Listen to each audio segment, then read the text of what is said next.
Саламатсыз, Айдана Айбергенқызы. Қал жағдайыңыз жақсы ма? Жақсы, рахмет. Мен сіздің жанұя жағдайыңыз туралы білемін. Бірақ сонда да сіз өзіңіздің өміріңізді қауіпке төндірмеңіз.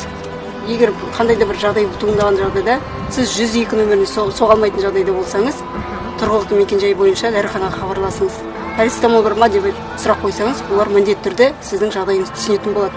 Сондықтан соны ұмытпай, бірден хабарласыңыз. Түсінікті ғой? Түсінікті. Я, ұмытпаңыз, хабарласыңыз. Рахмет сізге. Жарайды, сау болыңыздар. Сау болыңыз. Кездескенше.